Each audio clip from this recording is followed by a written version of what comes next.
It feels so good to be here on a different set completely. The month of October is here, and it is a girl child month. And as we count down to 11th of October being the International Day of the Girl Child with the theme, The Girl I Am, the change I lead, girls in the front line of crisis. I mean, there's a lot of question, and it takes the conversation deeper as to why we need to talk about the girl child. And I'm saying a very good evening to you and welcome to Gyna Plus, where we discuss health issues that affect women and girls, sometimes children in the society. My name is Doris Mayemshishe, and today is a very, very special episode of Gyna Plus. As you can see, I look somewhat happy. I look like I'm in a hurry. I just need to get to make you see the girls. We have a full house. And of course, this program comes up every Wednesday by 6 p.m. But because today is a special edition of the show, we took it a step further and giving you something really special. After the break, you'll meet my guests. Please stick around.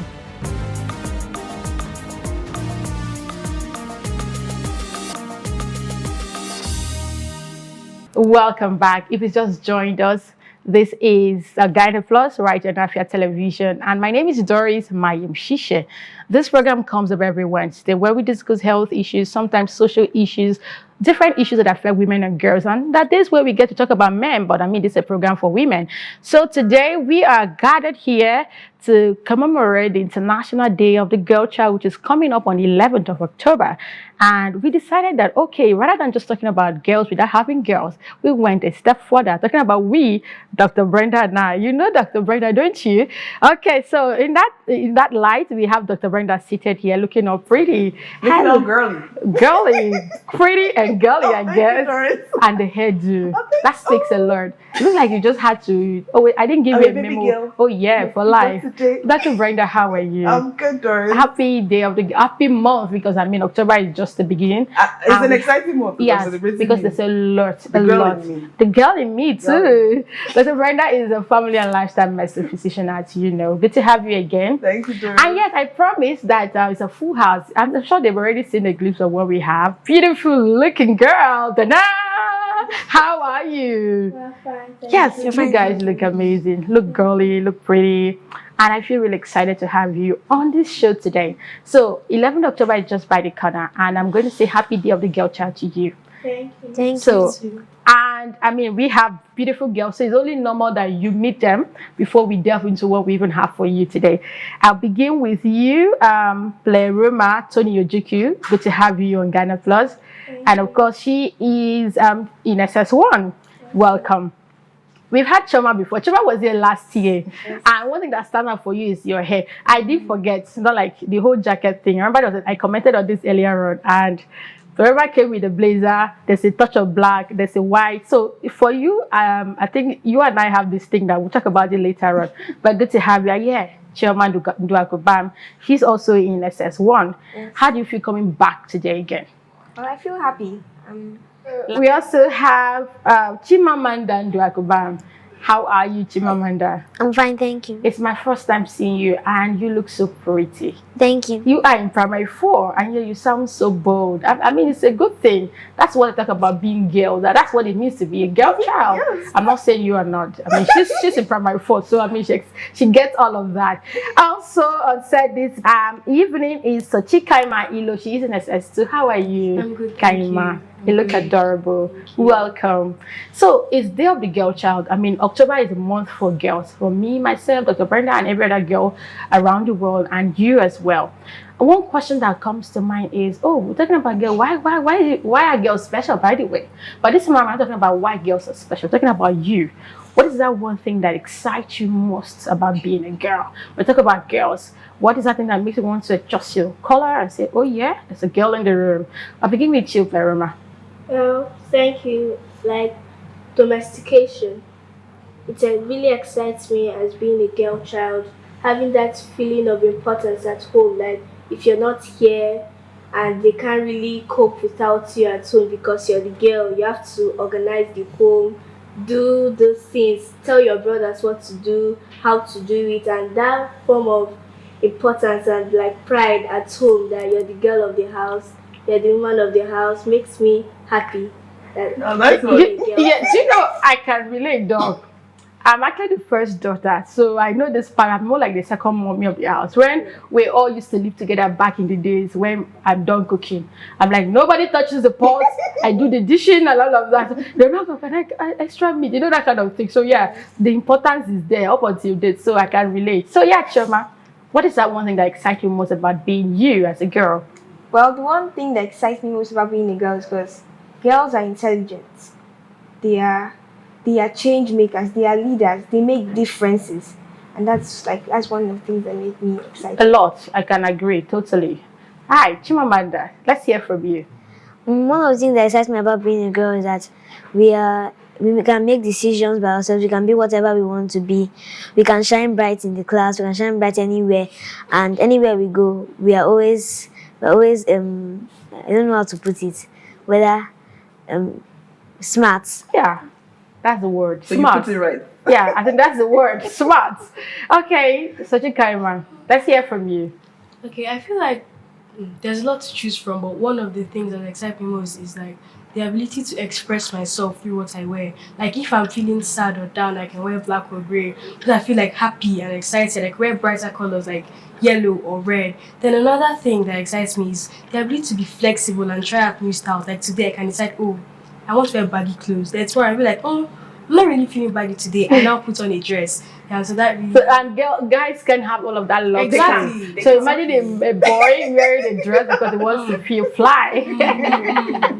Okay, so that really stands out. So before we get to you, Dr. Brenda, we'll just take one more question with the girls.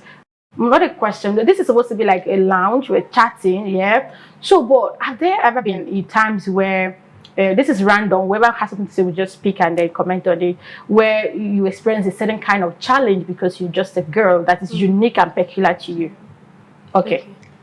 Okay, you can go. I feel like one of the most peculiar things that girls face is periods. Like the stress of the periods, being all bloody all the time.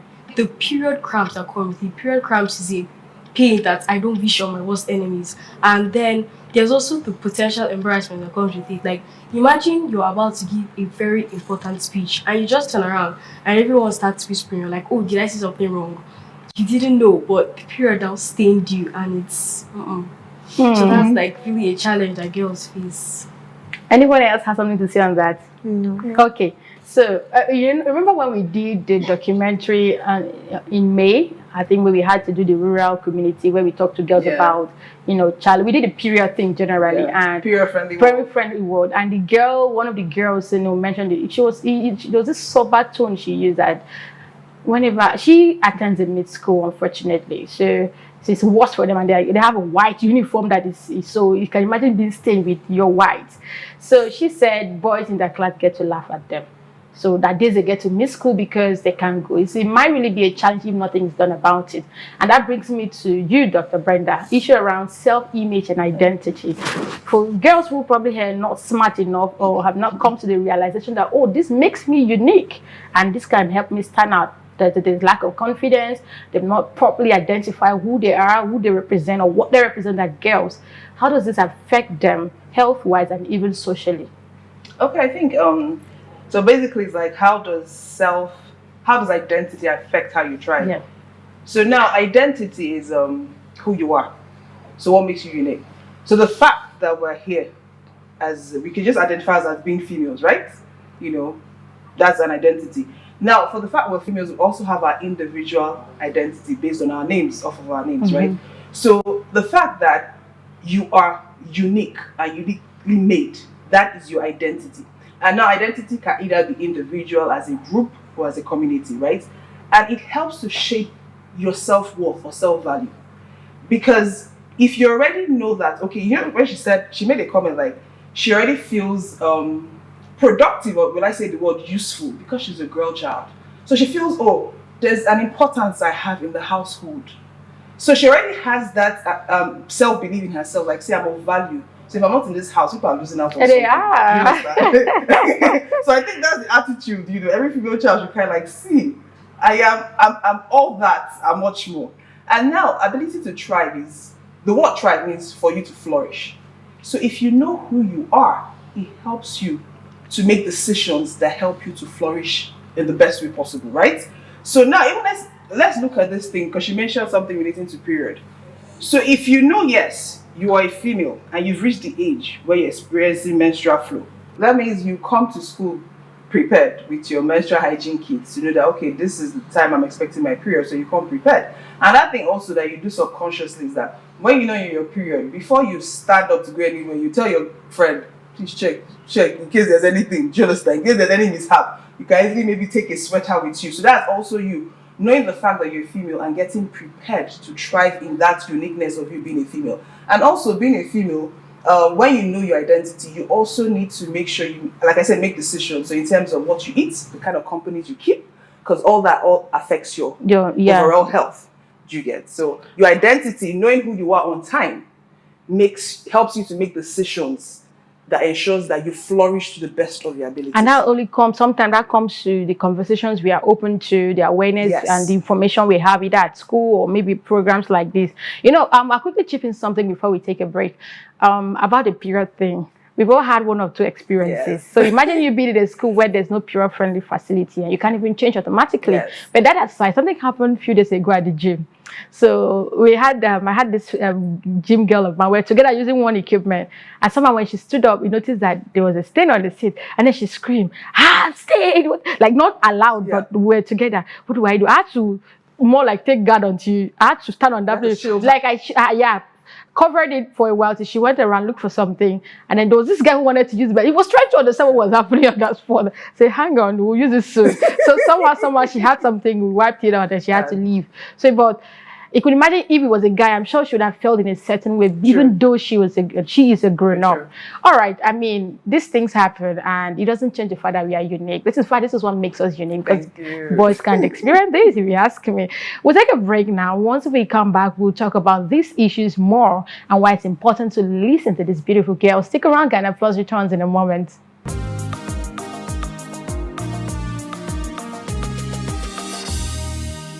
Welcome back. If you just joined us, you're still watching Gyna Plus on Afia TV. And this is where we discuss health issues that concerns women and girls in the society. I am Doris Mayim Shishe. I still have Dr. Brenda, Akanisi, and the beautiful girls. I have Pleroma, Chioma, Chimamanda, and of course, Sochikaima. So we've been talking quite a lot about girls. This is an episode marking the International Day of the Girl Child coming up on 11th of October. And generally speaking, the whole of October, because this is our month. And we talked about quite a number of things. And we'll now delve into some issues. As most of us would have noticed, young girls, people, women, even boys alike, but in this case now girls, there's a lot of pressure on younger people. Different kind of pressure. It could be pressure from school, from home, to be better, to lose weight. But we have these girls here, and I would like to hear from you personally. Has there ever been a time, whether at home, in school, where because you are a girl, you get to experience certain kind of pressure? What kind of pressure is that in a case where you think you've experienced it before? I'll begin with you again, Pleroma. Okay, thank you. Well, as I said before, there are lots of pressure one faces, especially the girl child, just because you're a female or you're a girl. Like me, only like, not like many times, but when I entered secondary school in JS1, I wasn't really tall, like you're too... You look small, you had a smaller age. So when I entered, someone was like, and this is for JS1 students, you're meant to be. So I was actually not that happy, and then I felt somehow, even though I had some friends there, but I was still happy, but I felt the pain inside. So that led me like go home and I told my mom, am I really that small? Like, do I look that small? Am I meant to be in JS1, or should I just go back and put one class, like something like that? But she now told me that, why did you say? I now told her what happened in school. She now told me that if anybody says that again, I should go and tell her that I may look small, but what I have up to I know. But not in a way to insult them or make them feel like you're intelligent or that, just on a way to defend yourself. You have to have that self-love. And there are some people that, okay, I'm too fat, or I'm too slim, I'm too bony, I need to add some weight. Like, I have a friend that came to me and like, I'm going to go to boarding school. I'm like, why? You don't like boarding school? I'm like, no, people are saying I'm too fat. Maybe boarding school helped me to slim down.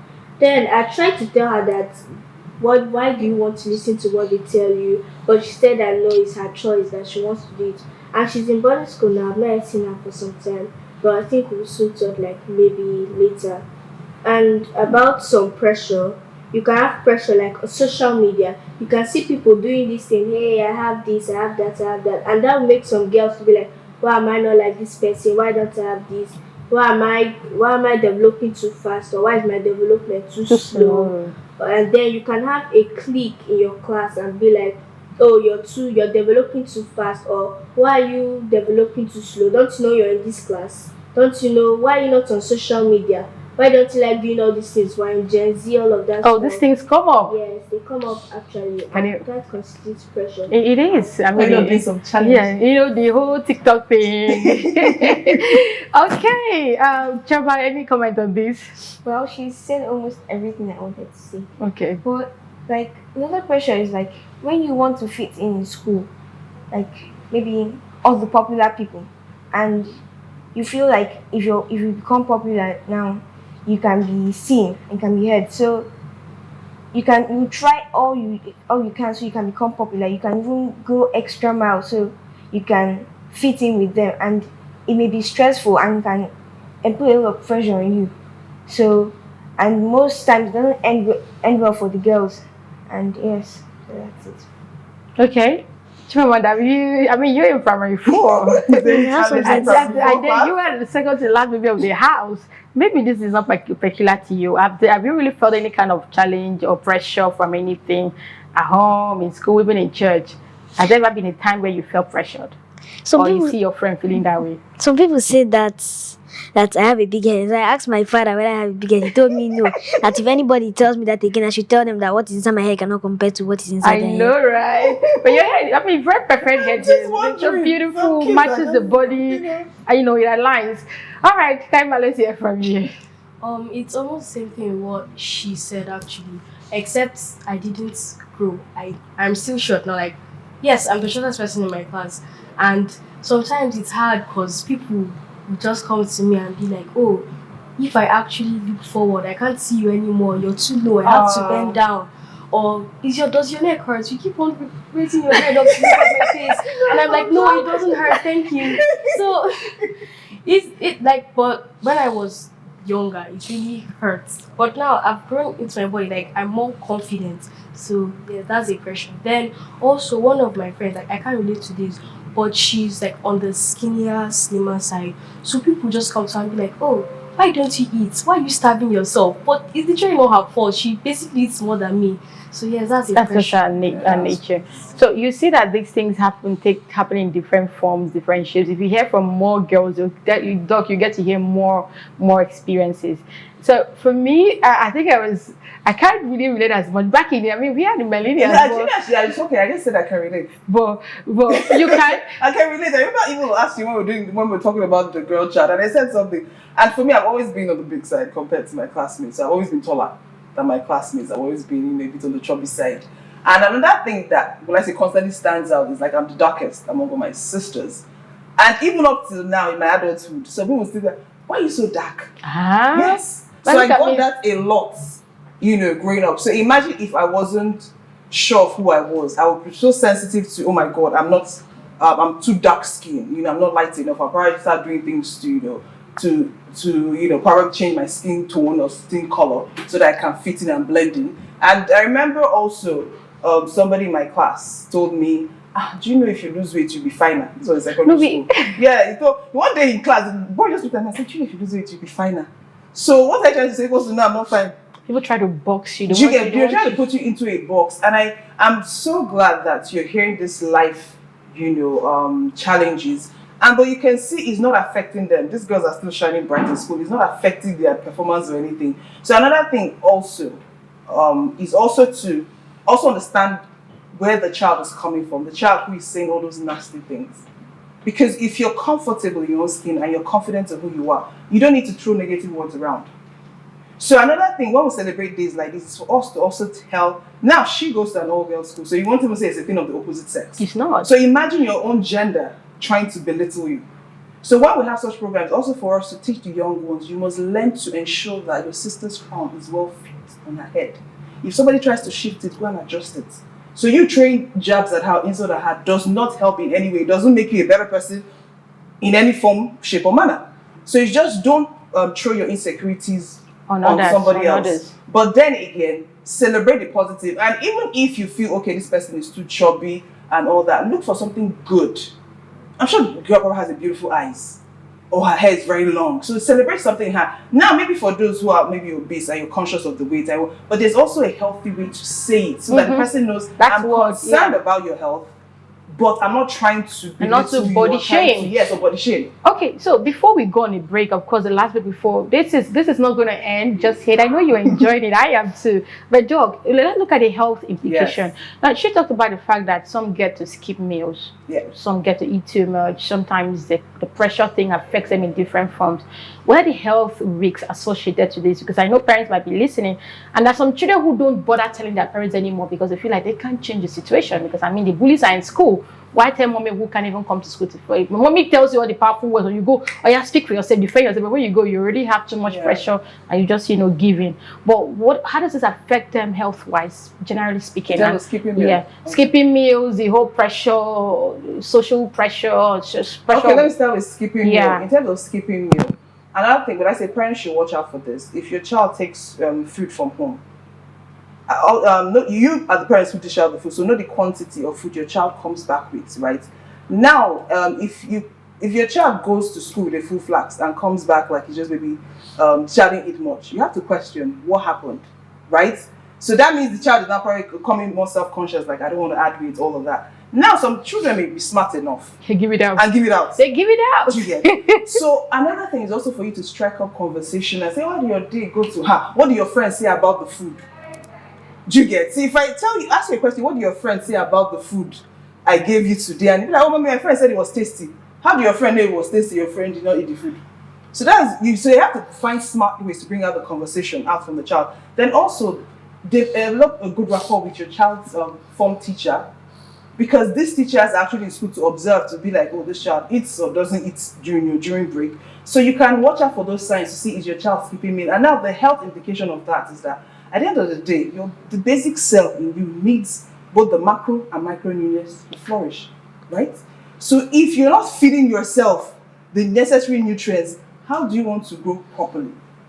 So don't just see like your child is skipping meal like, oh, it's just a social issue. No, it has health implications to her body. So take such issues seriously and look into it. Another thing I also notice is that a lot of kids don't drink enough water. Yeah, I think that water thing is. They don't drink enough water, and they come back home with a full can of water. Full can of they probably take a sip all the time. And when they come back home, they probably be playing or be on one device or the other, and the whole day has passed. And what's the quantity of liquid they've had for the day? So it's something that you should be very conscious of in terms of monitoring your child. Then also the social implication, especially for maybe the pressure from social media and all that. When there's pressure and you're not sure of who you are, it creates low self-esteem. Before you know it, depression starts forming. Before you know it, you now start withdrawing from people, you start withdrawing from your academic performance starts getting bad. I tell you, want to change that school. See, hearing from like, I don't want to go to that school again. That happens. That comes up so many times. And why don't you want to go to school? Because I don't like the school. Just that. Out of no reason. They would never tell you why until you all right. So for me is that when you see the little signs, nip it in the bud before it builds into something bigger. All right. Thank you so much, Dr. Brenda. You're still watching Gyna Plus. So this is a special edition. It's more like a very timely episode of the show. I know we mark October 11th every year, Day of the Girl Child every October every year. But I mean, this conversation never gets old. We'll take a short break, and once we're back, we'll wrap up, and then we'll bring the second part of this if the time permits. Please stick around.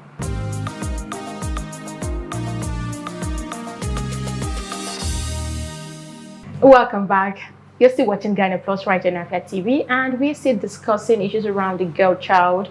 I mean, as part of effort to commemorate the 2025 International Day of the Girl Child with the theme, The Girl I Am, The Change I Lead, Girls in the Front Line of Crisis. I mean, we see how beautiful girls in the studio, and as a wrap up, I'd like to ask you girls one final question before we continue for next week. There are a lot of girls who probably are not as privileged as we are, maybe do not have proper access to education. I mean, the global statistics shows that girls are more out of school than boys. And this is quite worrisome for people who are going to be leaders of tomorrow. I mean, nation builders, if you want to put it that way. So if you have a way of suggesting, what do you think is that one thing that should be done to make sure that girls, no matter their status, are in school or in classroom? Let's begin with you. Okay. The question is actually very broad and like What would you? really Okay. doesn't have a statement. Okay. Okay, what one thing would you do? What one thing can you suggest that maybe the adults do Should never allow. to ensure that every girl child goes to school? Okay, so in some situations, tribes or states or other countries, you can see some places where parents sell off their daughters to get money to send their male children to school. And while the male children are in school, the girl child is being abused, or maybe it's not yet up to the age of facing marriage or childbearing, which might cause many health problems and issues for her. So if I had a time with the governor or with the president, I actually say that some laws should be made.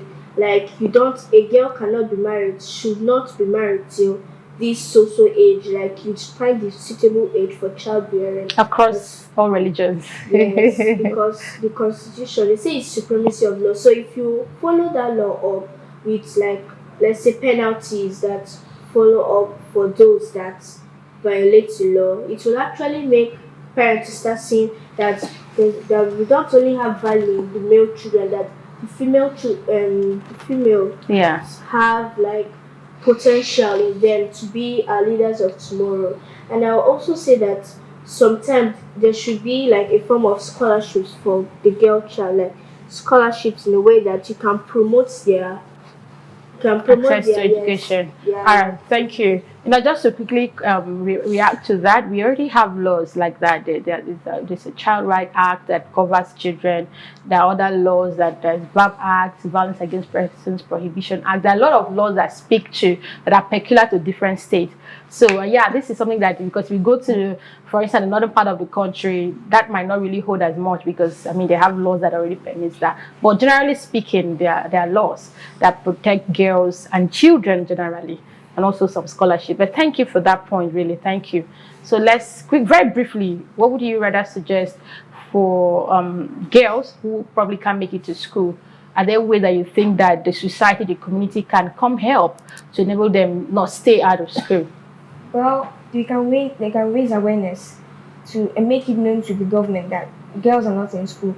So they can try to make and raise awareness and try to make sure that the girls that are not in school they can go to school.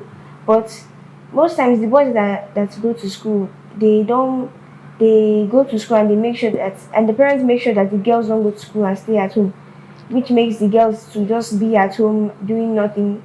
Maybe they may be learning a skill, but nevertheless they should go to school so that they can make a difference, be leaders, and they can change society.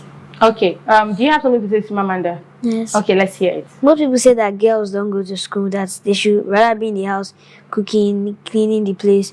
But I think some girls should be going to school because girls can also change the future. And what the government can do for girls to start going to school, government can build more schools for girls and people that are not able to go to school. Thank you. And lastly, Kaima, very briefly, let's hear from you. Okay. I feel like what the government can do is having more females in male-dominated courses, like in aviation. How many female pilots do you know? Like none. So what the government can do is go do seminars to educate females and empower them to know, yes, you can do this. Yes, you can become a pilot if you want to. Yeah. Thank you so much. The theme of this year Girl Child Day is the change I lead. The girl I am, the change I lead. Girls in the front line of Christ. I know, Dr. Brenda, you've always been canvassing for policy change, different issues why girls need empowerment. It's something you sing like a song every time we're on the show.